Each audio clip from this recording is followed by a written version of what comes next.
రామాయణంలో సుందరకాండలో 20 సర్గ. ఇక్కడ రావణాసుడు సీతను ప్రలోభపెట్టడానికి బోల్డు ప్రయత్నాలు చేస్తున్నాడు. అవన్నీ ఇక్కడ చెప్పబడి ఉన్నాయి. సతం పతిం వ్రతాం ధీనాం నిరానందాం తపస్వినీం సాకారైర్మధురైర్వాక్యైః న్యదర్శయత రావణః. ఈ సీతాదేవి శోకంలో ఉంది, ఉపవాసాలు చేసి బాగా క్షీణించుకుపోయి ఉన్నది. పైగా తపోవ్రత నియమాల్ని ఉల్లంఘించకుండా పాటిస్తూ ప్రతి క్షణము కూడా ఆ రాముణ్ణి స్మరిస్తూ, ఆ రాముడు రావాలి, రావణాసుడు వధింపబడాలి అన్న తపనతోనే ఆవిడ ఉన్నది, దీనాతి దీనంగా ఉన్నది. అటువంటి పతివ్రత అయిన సీతాదేవిని, తపోనిష్టంలో ఉన్న ఆవిడ్ని, దుఃఖంతో దీనాతి దీనంగా ఉన్న ఆ సీతాదేవిని చూస్తూ ఆ రావణాసుడు ఇంకా మధురమైన మాటలతో ఎలాగైనా సరే, ఎందుకంటే భయపడితే లొంగట్లేదు, అందుకని ఏం చెయ్యాలి అని తనకున్న మనోభావాలన్నీ కూడా ప్రకటిస్తూ, ఎందుకంటే నిద్ర నుంచి లేచొచ్చాడు, ఆ లెగంగానే ఆయన కోరిక అంత తీవ్రంగా ఉంది కాబట్టి వెంటనే అక్కడి నుంచి ఎలాగున్నాడో అలాగే ఆ తాగేసిన మత్తులో అలా తుళ్ళుతూ తూలుతూ ఆ సీతాదేవికి వచ్చి తన మనసులో ఉన్నవన్నీ కూడా వ్యక్తపరుస్తున్నాడు. మాం దృష్ట్వా నాగనాసురు ముహామానస్తనూధరం ఆదర్శనమీవాత్మానం భయాన్నేతుం త్వమిచ్చసి. ఓ సుందరి సీత, ఒక్కసారి నన్ను చూడు. ఎందుకు నేను వచ్చానని అంతలాగా శరీరాన్ని కృషింపచేసుకుని ఆవిడ కింద కూర్చుని ఎలా ఉంది అంటే, మోకాళ్ళు ఆ వక్షస్థలానికి హత్తుకుని చేతులతో మొత్తం అంతా ముడి చేసుకుని, ఎక్కడ ఏ శరీరం కూడా ఏది తనకి కనిపించకుండా అంతలాగా ముడుచుకుని, పైగా ఆ శిరస్సు అన్నది కూడా రావణాసుడి వైపు ఎత్తి, ఆ రావణాసుడి ముఖం కూడా ఆవిడేమి చూడట్లేదు. అలా ఉండి అంత లోబడి ఉన్నది. అంటే ఇక్కడ పరపురుషుడొక్క స్పర్శ ఆ దృష్టి రూపంలో పడినా సరే ఆవిడ సహించేందుకు పతివ్రత అని ఇంతకు ముందు చెప్పారు. అలా ఉన్న ఆవిడ్ని చూస్తూ, నాకు భయపడి ఎందుకు ఇంతలాగా నువ్వు చాటు వేసుకుంటున్నావు, ఎందుకలా బిగిసిపోయి ఉన్నావు అని. కామయే త్వం విశాలాక్షి బహుమన్యస్వమాం ప్రియే సర్వాంగగుణ సంపన్ని సర్వలోక మనోహరే.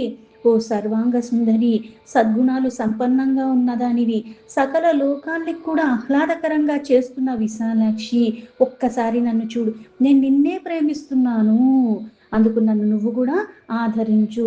ఇక్కడ సాధారణంగా ఒకటి తీసుకుంటే, నీకు ఇష్టం ఉన్నదన్న వ్యక్తపరచడంలో తప్పులేదు. నీకు ఇష్టం ఉంది కాబట్టి అవతల వాళ్ళు నేను ఇష్టపడాలని ఎక్కడన్నా రాసిందా అంటే లేదు.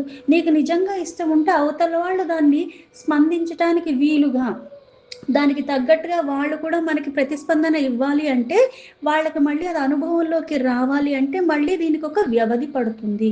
అంతేగాని నాకు నువ్వు నచ్చావు కాబట్టి నాకు నచ్చినట్టుగా నువ్వు ఉండు, నాకు నచ్చాలి, అలాగే నీవు కూడా నేను నచ్చినట్టుగానే నా మీద కూడా అదే ప్రేమను చూపించు అంటే ఎలా కుదురుతుంది? ఎవరికన్నా కుదురుతుందా అంటే, మన పక్కన ఉన్న వాళ్ళకే అందరికీ కూడా ఎంత మనం అన్నీ అందించి అన్నీ చేసినప్పుడు కూడా వాళ్ళకే ఆ భావన కలగదు. అలాంటిది పరులొక్క భార్యని తీసుకొచ్చి బలవంతంగా అక్కడ పెట్టి, ఇంతమంది రాక్షస స్త్రీలొక్కల పర్యవేక్షణలో ఉంచి భయపెట్టైనా ప్రలోభపెట్టైనా ఏదన్నా సరే నాకు నువ్వు నచ్చావు కాబట్టి అంటే, ఇది ఎక్కడన్నా ఎవరన్నా స్పందిస్తారా అంటే, ఎంత నచ్చిన వాళ్ళైనా సరే బలవంతంగా ఏదైనా రుద్దే ప్రయత్నం చేస్తే ఏం చేస్తారు అంటే వాళ్ళు కూడా దాన్ని అంగీకరించారు. ఇది సాధారణంగా. కానీ ఈవిడ పతివ్రత శిరోమణి. తప్పు అన్నది ఆవిడ మాటల్లో కాదు కదా, చేతల్లో కాదు కదా, ఆ చూసే చూపులో కూడా చెయ్యనిది. అందుకే సద్గుణాలు సంపన్నంగా ఉన్నది. వికారాలన్నవి లేశ మాత్రమైన ఇక్కడ కదలలేని పరిస్థితి ఉన్న కారణంగా అలా ఉండవలసి వచ్చింది.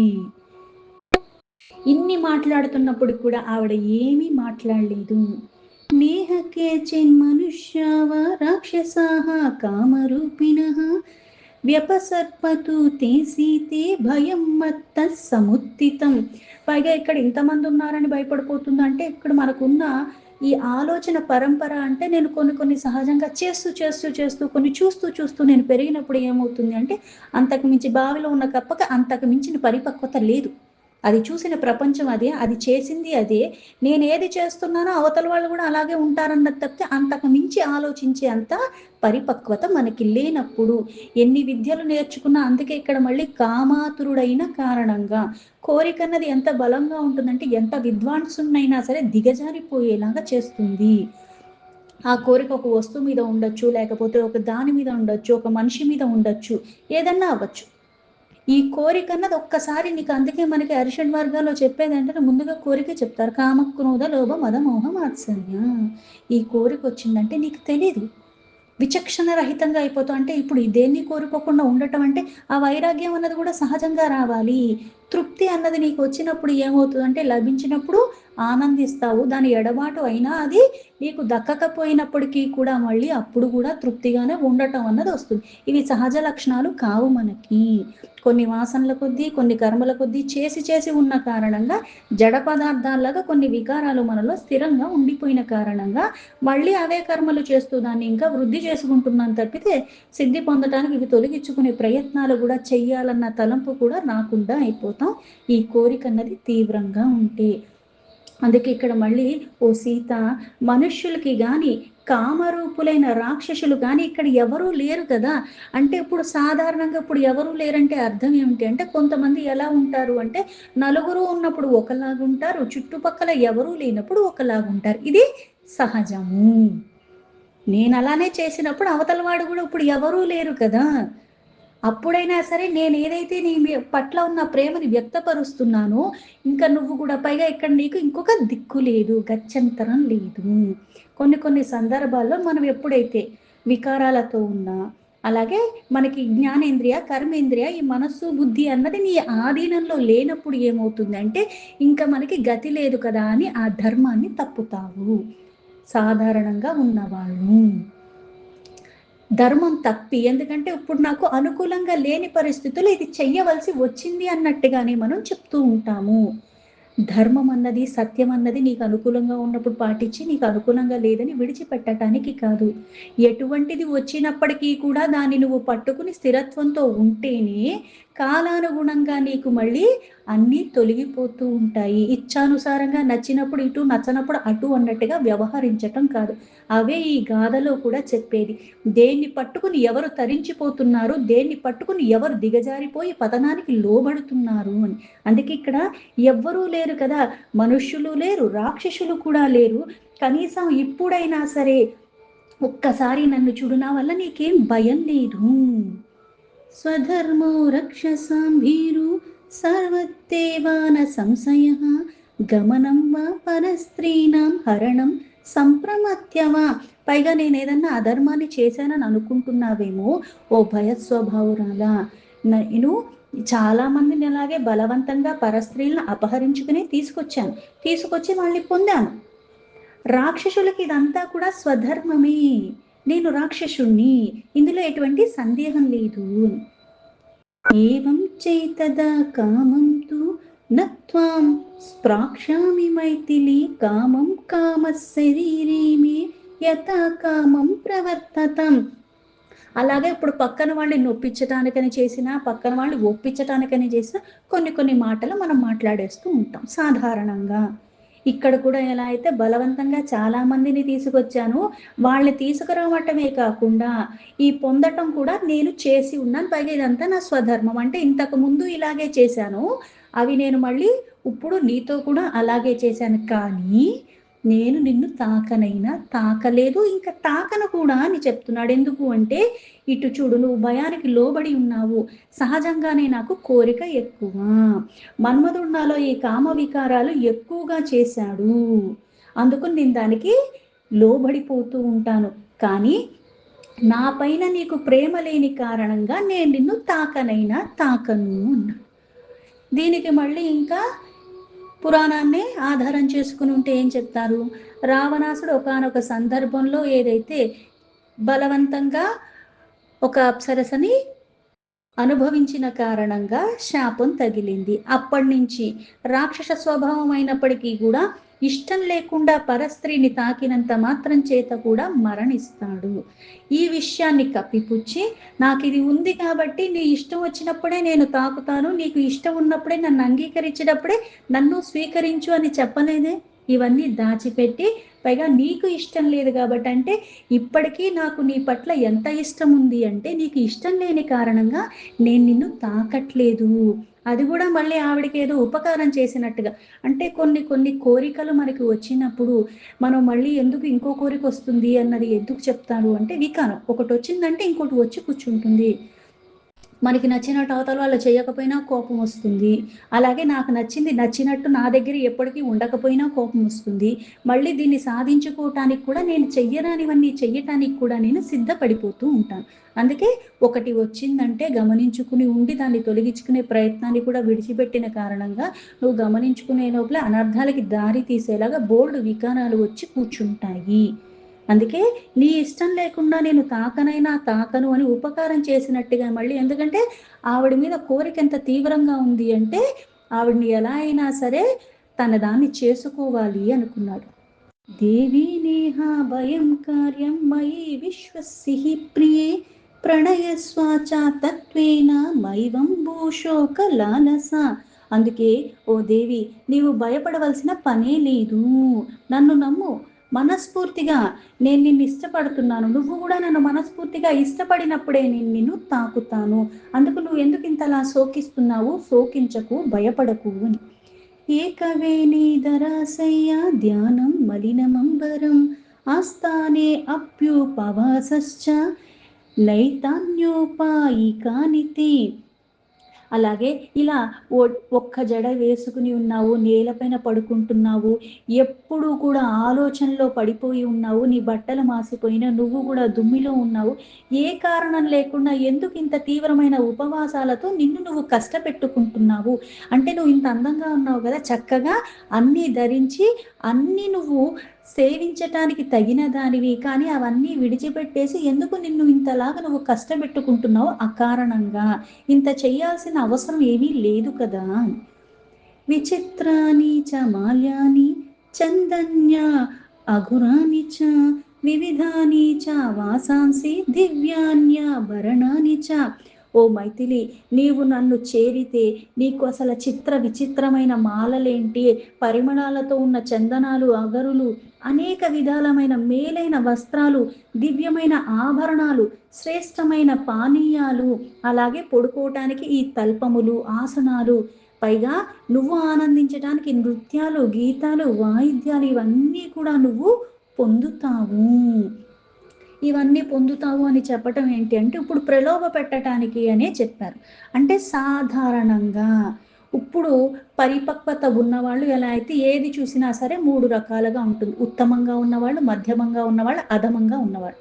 సాధారణంగా మనం జన్మ తీసుకోవటానికి కారణమే మనకున్న వాసన. ఈ వాసనల కొద్దీ ఏమవుతుంది అంటే, అయితే చేసున్నానో అవి తొలగించుకోవటానికి కర్మ బంధనాలే విడిపడిపోవటానికి వచ్చిన జన్మను కూడా అర్థం చేసుకుండా మళ్ళీ అజ్ఞానం అన్న అంధకారణ కారణంగా కొన్ని కర్మలు మళ్ళీ చేస్తూ ఉంటాం. ఈ వాసనలు, బంధనాలు ఇంకా పెంచుకుంటూ పోతూనే ఉంటాం. తొలగించుకునే ప్రయత్నం కూడా మనం చెయ్యం. అలాగే ఈ లౌకికమైనవి కొన్ని నువ్వు చూస్తే, కొన్ని నీకు ఇస్తున్నారంటే, ఈ ప్రలోభ పెట్టడానికి ఎవరన్నా ఎందుకు ధైర్యం చేస్తున్నారంటే, సహజంగా కొన్ని వాటికి కొంతమంది లొంగిపోతూ ఉంటారు. ఎలా అయితే ఆభరణాలు కానీ, భోగాలు కానీ, పానీయాలు కానీ, ఇటువంటి వాటికి అందరూ కూడా భోగప్రాయంగా ఉంటాయి అనేసరికి మక్కువ సాధారణమైన వాళ్ళు చూపిస్తారు. ఇప్పుడు నాకు నచ్చినట్టుగా నువ్వు వ్యవహరించట్లేదు, నాకు నచ్చినట్టుగా నువ్వు ఉండాలంటే నీకు నచ్చింది నేను ఇవ్వాలి. నీకు నచ్చింది నేను ఇస్తే అప్పుడు నేను చెప్పింది నువ్వు వినొచ్చు. కానీ నీకు నచ్చింది అనుకుని నేను బోల్డ్ ఇస్తే వీటికి సాధారణంగా అందరూ లొంగిపోతారు కాబట్టి, అందరూ మక్కువ చూపిస్తారు కాబట్టి, ఇవన్నీ నువ్వు అర్హత కలిగి ఉన్నదానివి ఎందుకు ఏమీ లేకుండా అకారణంగా అన్నీ విడిచిపెట్టి ఉన్నావు అంటే, నన్ను నువ్వు స్వీకరిస్తే ఈ భోగప్రాయమైన దాన్ని నువ్వు అనుభవించచ్చు అని చెప్పాడు. మహర్హాని చ పానాని శయన్యాసనాని చ గీతం నృత్యం చ వాద్యం చ లభమాం ప్రాప్య మైథిలి. స్త్రీరత్నమసి మైవం భూః కురు గాత్రేషు భూషణం మాం ప్రాప్య హి కథం న్యూస్యాః త్వమన్నార్హ సువిగ్రహి అంటే ఇక్కడ కొన్ని కొన్ని ఈ కష్టం పడేలాగా కింద పడుకోవటాలు, మాలిన్యమైన వస్త్రాలు, ఆహారం లేకుండా ఏమీ లేకుండా ఎందుకు? మంచి మంచి ఆహారాలు బోలెడు ఉన్నాయి. అలాగే నువ్వు ఆనందించడానికి నృత్యాలు చేసేవాళ్ళు, గానాలు పాడేవారు, అలాగే వాయిద్యాలు వాయించేవాళ్ళు ఇంతమంది ఉన్నారు. పైగా నిన్ను సేవించుకోవటానికి వీళ్ళందరూ ఉంటారు. ఇంత భోగప్రాయమైనవన్నీ కూడా నువ్వు అనుభవించొచ్చు. ఎందుకంటే నువ్వు స్త్రీలలోనే రత్నం వంటి దానివి. అంటే అందరిలోకి శ్రేష్టమైన దానివి. అంతకన్నా శ్రేష్టమైనవి అనుభవించటానికి అర్హత కలిగి ఉండి ఎందుకు నిన్ను నువ్వు ఇంతలాగా కష్టపడుతున్నావు? ఇది నీకు తగదు కదా! నువ్వు నీ చక్కగా శరీరానికి అన్ని రకాల భోగప్రాయమైన వస్తువులు, ఆభరణాలు అన్నీ ధరించి ఈ శరీరాన్ని సుఖపెట్టుకో. సకల భోగభాగ్యాలకి అర్హత కలిగి ఉండి, అర్హత లేని దానిలాగా ఎందుకు ఇలా నువ్వు నీ శరీరాన్ని కష్టపెట్టుకుంటున్నావు అని. ఇదంతే చారు సంజాతం యవ్యనం వ్యతివర్తతే యదాతీతం పునర్నేతి స్తోతః శీఘ్రమపామివ. అలాగే ఇప్పుడు కొన్ని కొన్ని ఎలా ఉంటాయంటే వయసులో ఉన్నప్పుడు చేయకపోతే, వయసులో ఉన్నప్పుడు అనుభవించకపోతే ఇంకెందుకు అన్నట్టుగానే సాధారణంగా మాట్లాడు. వయసులో ఉన్నప్పుడు చెయ్యవలసింది చేస్తే మరణానంతరానికి నీకు మళ్ళీ ఇంకో జన్మ రాకుండా ఉండటానికి కావాల్సినవి చేసుకోవాలన్న జ్ఞానం కలగదు. పైగా నాకు లేదు, నా చుట్టూ ఉన్నవాళ్ళకి లేదు, మనకి చెప్పేవాళ్ళు ఉన్నా మళ్ళీ అటువైపుగా మక్కువ కలగదు. కానీ సాధారణంగా ఇప్పుడు అనుభవించకపోతే ఇంకెందుకు? పైగా కొన్ని కొన్ని ఎలా ఉంటుందంటే ఈ శరీరం యవ్వనంలో ఉన్నప్పుడు దాన్ని ఆస్వాదిస్తే అది చక్కగా ఇంకా తన్మయత్వానికి లోబడుతుంది. దాని తర్వాత ఆహ్వానించిన మనకన్నీ లభించినా సరే ఆ శరీరం పెద్దగా దేనివల్ల కూడా ఎటువంటి ఉపయోగం ఉండదన్నట్టుగానే ఎలా అయితే క్రమేణా ఎలా అయితే వినికిడి తగ్గిపోతుంది, అన్నీ తగ్గిపోతుంది అన్నట్టుగా ఇవి తర్వాత పెద్దగా ఏమీ మనకి లాభం ఉండవు. అందుకని యవ్వనంలో ఉన్నావు, దీన్ని ఎందుకు వృధా చేసుకుంటున్నావు? ఇది తరిగిపోక ముందే ఇవన్నీ కూడా నువ్వు ఆనందించు. అందుకని ఎలా అయితే నదీ జలములే తిరిగి రావు, అంటే ఆ ప్రవాహం ఇటు నుంచి అటు వెళ్ళిపోతుంది కదా, అది వెనక్కి రాదు. అలాగే ఈ యవ్వనం అన్నది కూడా మళ్ళీ వెళ్ళిపోతుంది, వృద్ధాప్యం వచ్చేస్తుంది. ఇది ఉన్నప్పుడు కదా అది అనుభవించాలి, దాన్ని ఎందుకు నువ్వు వ్యర్థం చేసుకుంటున్నావు అని. త్వం కృత్వోపరతో మన్యే రూపకర్త సా విశ్వసృట్ నహి రూపోపమాతన్య తావాస్తి శుభదర్శని. నువ్వు దర్శనీయ సుందరి అంటే చూసే కొద్దీ చూడాలనిపించే రూపం ఉన్నది. అంటే ఇంత మాలిన్యాల వస్త్రాల్లో ఉండి అంతలాగా కృషించిపోయి ఉన్నప్పటికీ కూడా నువ్వు అంత అందంగా ఉన్నావు. అలాంటి నువ్వు ఇవన్నీ ధరిస్తే ఇంకా ఎంత అందంగా ఉంటావు.